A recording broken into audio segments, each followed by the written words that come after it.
कि ये गुना के राघोगढ़ से ये जो तस्वीरें आ रही हैं वो किस तरह की हैं, और ऐसे बच्चों का जब निर्माण होगा हम कितनी बेहतरी की कल्पना कर सकते हैं, कितने बेहतर देश के भविष्य की कल्पना कर सकते हैं।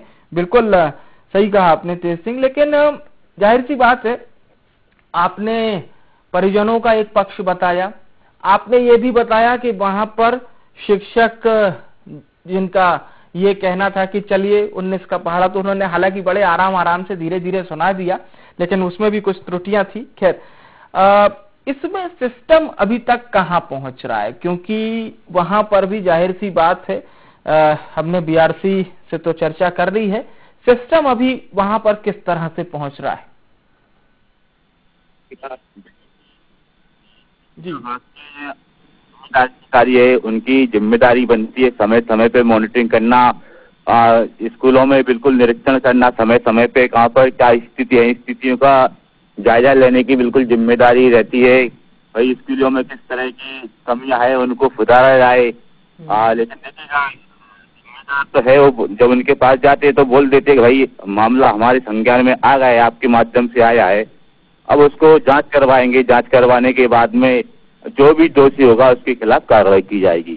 अब लेकिन से वो बोल देते हैं, लेकिन अब कब जांच हो पाती है उनकी, कब कार्रवाई हो पाती है, कब दोषी किसके खिलाफ कार्रवाई करेंगे, तो बोल देने से कुछ नहीं होता। देखिएगा विवेक, वो सिर्फ बोल देते हैं, उनकी जिम्मेदारी से निभा लेते हैं उनको, लेकिन जांच करने की बात कह के दूर हो जाते हैं। लेकिन कहीं ना कहीं वहां देखते हो कि जिस तरह की शिक्षा ग्रहण कर रहे हैं छात्राएं, उनका भविष्य कहाँ जा रहा है, उनका भविष्य अंधकार की ओर जा रहा है, वो इस पर बिल्कुल ध्यान नहीं करते। क्योंकि अगर समय समय पे मॉनिटरिंग की होती, उन्होंने समय समय पे स्कूलों के निरीक्षण किए होते तो शायद ये स्थिति देखने को नहीं मिलती। विवेक, बिल्कुल बिल्कुल, क्वालिटी बेस्ड एजुकेशन की आपने बात कही है, गुणवत्ता आधारित शिक्षा, और नई राष्ट्रीय शिक्षा नीति में जिस तरह से बदलाव हुआ वो भी इसी दरमियान की गई, ताकि ये बच्चे जब कॉलेज में प्रवेश करेंगे तो उनको बेहतर विकल्प मिले, बेहतर शिक्षा का विकल्प मिले, केवल एक सब्जेक्ट के बेसिस वो अपनी पढ़ाई ना करें। लेकिन जब इस तरह से इनका बेस तैयार होगा जहां पर इनको स्पेलिंग समझ में नहीं आ रही है, हिंदी, कईयों की मातृभाषा हिंदी है, खासतौर से जब हम उत्तर भारत की बात करते हैं, जिसमें मध्य प्रदेश है, राजस्थान है, उत्तर प्रदेश है, उत्तराखंड है, यहाँ पर बहुत बड़ी आबादी जो है उसमें हिंदी भाषा ही उनका मातृभाषा होती है, और ऐसे हिंदी भाषा को लिखेंगे तो ये हम समझ सकते हैं। अभी तो हमने अंग्रेजी की बात ही नहीं की, लेकिन ये बात समझ में आती है तेज सिंह, क्योंकि राष्ट्रीय शिक्षा नीति का आधार भी यही रखा गया था, ताकि क्वालिटी बेस्ड एजुकेशन बच्चे को मिले, एक जिसको हम कहते हैं वैश्विक वातावरण, अंग्रेजी में उसको न केवल एक ग्लोबल विलेज की अवधारणा है, बल्कि ये भी कहा जाता है कि आपको विश्व के परिपाटी में वो व्यवस्था मिले जिससे आप किसी भी देश के एजुकेशन को समझ सकते हैं। बहरहाल यहाँ तो वो जो बोर्ड का जो प्राथमिक एजुकेशन होता है, जिसको हम कहते हैं साधारण लिपि को लिखना पढ़ना उतना सीख जाइए, यहाँ पर वो भी फलीभूत होता हुआ तो बिल्कुल दिखाई नहीं दे रहा है। बिल्कुल विवेक, देखेगा जब कहते हैं का स्टार्ट से ही अब नींव मजबूत नहीं होती है तो आगे जाके कहीं ना कहीं परेशानी आती है। इस तरह से प्राथमिक शिक्षा जब इस तरह की छात्र छात्राएं प्राप्त करेंगे तो आगे जाकर उनकी स्थिति क्या होगी, इस बात से खुद अंदाजा लगाया जा सकता है विवेक। क्योंकि जब उनकी नींव शुरुआती है, अभी तो शुरुआत स्टार्ट की है उन्होंने, ठीक है, जब अभी से ही उनको आपके पास लौटूंगा तेज सिंह। हमारे साथ प्रशासनिक अधिकारी मोहित जैन जुड़ चुके हैं, तहसीलदार हैं आप। स्वागत है जैन साहब आपका ND24 में। सर, ये दरअसल मामला है गुना के राघोगढ़ ब्लॉक के चैनपुरा में स्कूल है, वहां पर शिक्षक को जिस क्वालिटी का एजुकेशन बच्चों को देना चाहिए, जब हमारे स्थानीय रिपोर्टर पहुंचे तो बहुत सी चीजों से वो खुद अनभिज्ञ थे। जी जैन साहब। जी, हालांकि जैन साहब आप राजस्व, आपके अंदर राजस्व क्षेत्र आता है, लेकिन तहसीलदार की भी एक महत्वपूर्ण भूमिका होती है। जी सर। जी सर, धन्यवाद सर, आपने मुझे ये जानकारी दी है। तो चैनपुरा गांव की मैं इसमें ब्लॉक शिक्षा अधिकारी से बात करके इसको मामले को दिखवा लेता हूँ, और जो भी प्रॉब्लम्स होंगी हम सॉर्ट आउट करने का पूरा प्रयास करेंगे। चलिए, शुक्रिया हमारे साथ जुड़ने के लिए और बहुत सावगोई से अपनी बात रखने के लिए। तो तेज सिंह हमारे साथ लगातार बने हुए हैं। तेज सिंह, मोहित जैन जी को आपने सुना, जिन्होंने बड़े ही साफगोई से अपनी बात रखी और ये कहा कि हम बहुत जल्दी जांच करवा लेंगे।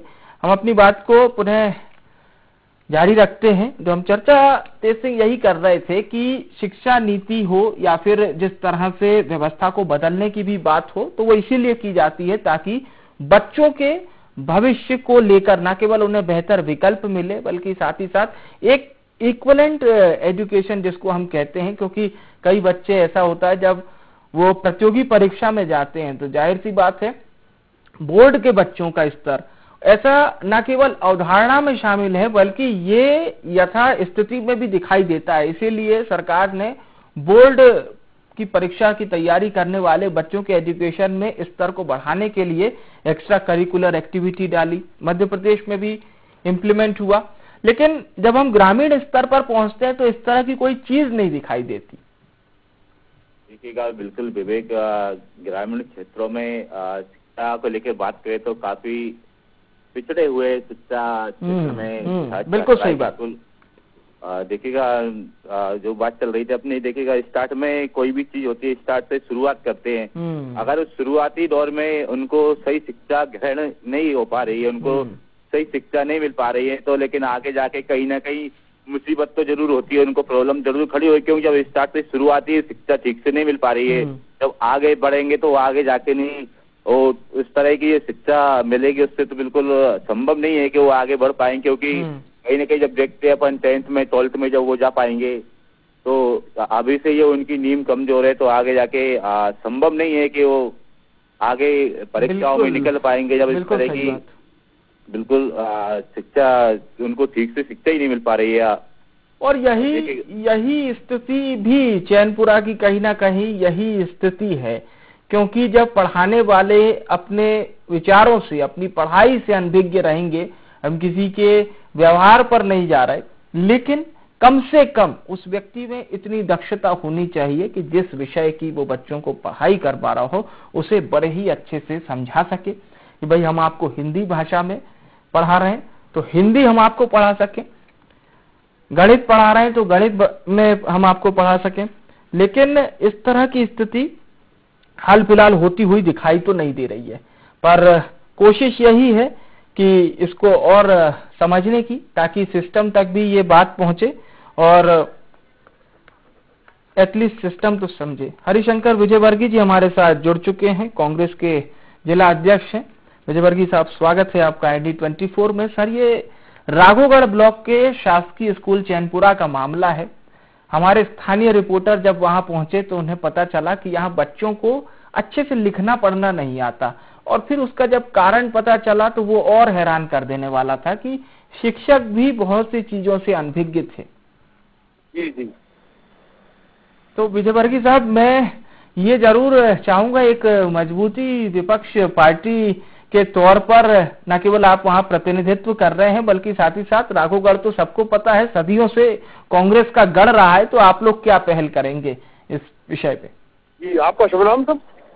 जी सर, मैं विवेक पांडे बात कर रहा हूँ ID24 से। नमस्कार।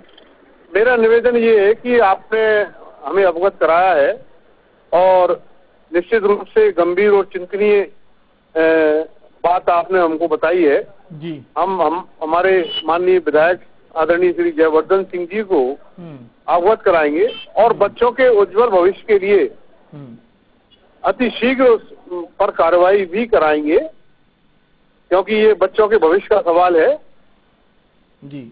और अगर आप मुझे शिक्षक का नाम और बता दें तो बहुत अच्छा रहेगा।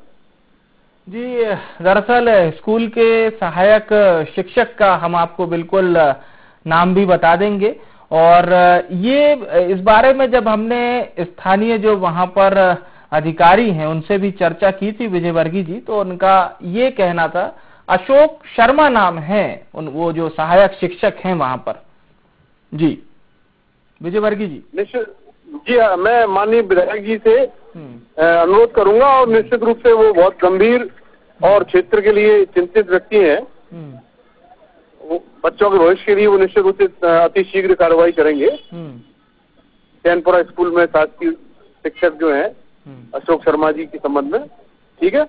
चलिए, तो आपके आश्वासन से हम माने कि इन बच्चों के भी अब भविष्य खिलेगा और इनके भी अच्छे दिन आएंगे, क्योंकि अभी जिस तरह से ये पढ़ाई कर रहे हैं सर, उससे इनका क्या विकास होगा, ये तो मतलब हमारे रिपोर्टर तेज सिंह ने बड़े अच्छे से बताया है। जी, इस पर प्रतिक्रिया चाहूंगा आपकी। अब आपको आगे शिकायत नहीं मिलेगी और निश्चित रूप से बच्चों को जो भविष्य के लिए शीघ्र ही हमारे विधायक की माननीय निर्णय लेंगे।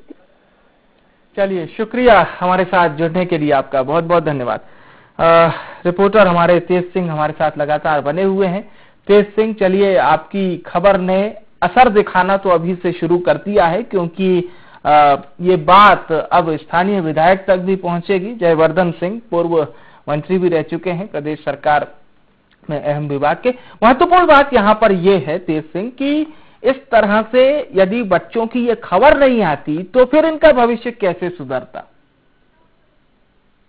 वही तो बताया। देखिएगा, शिक्षा विभाग के जिम्मेदार अधिकारियों की जिम्मेदारी रहती है कि समय समय पे स्कूलों की मॉनिटरिंग करना, समय समय पे निरीक्षण करना, किस तरह की शिक्षा उनको मिल रही है, किस तरह की शिक्षा ग्रहण कर रहे हैं, गुणवत्ता किस तरह की। निश्चित तौर पे बात पूरी गुणवत्ता की है। तेज सिंह, आपके इसी बात के साथ इस कार्यक्रम का समापन करते हैं। तो हम बात कर रहे थे गुना के राघोगढ़ ब्लॉक के शासकीय प्राथमिक विद्यालय चैनपुरा की, जहां पर शिक्षा का हाल बेहाल नजर आया। लेकिन अच्छी बात ये रही कि कार्यक्रम के खत्म होते होते तक जिम्मेदारों ने अभी से बिल्कुल सुध लेने की बात कही है। साथ ही साथ कहा है कि शिकायत का कोई दूसरा मौका नहीं देंगे।